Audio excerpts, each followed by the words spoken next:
Ce sont 3 lettres qui vont rythmer notre intervention du jour avec Stéphane Corr. Bonjour Stéphane. Bonjour Alexis. Et ces 3 lettres sont VPN, comprenez en français réseau privé virtuel. Et en ce moment, aux États-Unis, on fait la chasse aux VPN. Oui, une dizaine de sociétés du divertissement ont attaqué plusieurs prestataires de VPN en justice au nom que, quelque part, ils faisaient la promotion ou étaient trop laxistes par rapport à l'utilisation de leurs services pour l'accès à des films de manière illicite par le biais de services de streaming ou de téléchargement, ne laissant pas le loisir à ces sociétés de divertissement d'identifier les fraudeurs. Oui, parce que le VPN, ça permet d'être entre guillemets, anonyme sur Internet. Alors voilà, ça permet entre guillemets, parce que c'est pas un outil d'anonymat, mais un certain nombre de VPN, de services de VPN, en fait, ne gardent pas ce qu'on appelle les logs, c'est-à-dire les traces de l'historique de l'utilisation de l'outil. Donc, on ne peut pas chercher à démontrer le fonctionnement ou ce qu'une personne a fait à travers ce VPN. Néanmoins, les VPN, en fait, passent à travers des serveurs, donc des ordinateurs qui sont des fois dans différents pays. Chacun de ces ordinateurs est soumis à une législation qui encadre finalement l'accès aux données. Et puis, une autorité peut obtenir, en fait, la surveillance d'un compte, donc d'un utilisateur en temps réel. Et dès lors,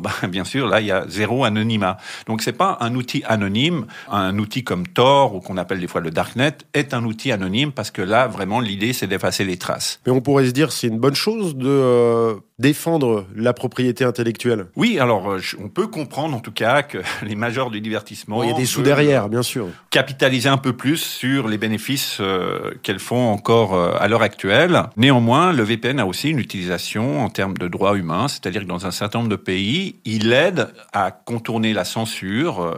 On a des services qui sont utilisés des fois en Chine, en Russie ou dans d'autres pays, dans une certaine mesure. Et puis, de ce fait, il contribue à la protection des personnes par rapport à la liberté d'expression auxquelles elles ont droit sur le net. Et imaginons, Stéphane, que ces sociétés de production atteignent leur but, c'est-à-dire supprimer l'anonymat des VPN ou carrément les interdire. Qu'est-ce que ça va provoquer ? Malheureusement, Internet n'est pas un espace démocratique en tant que tel.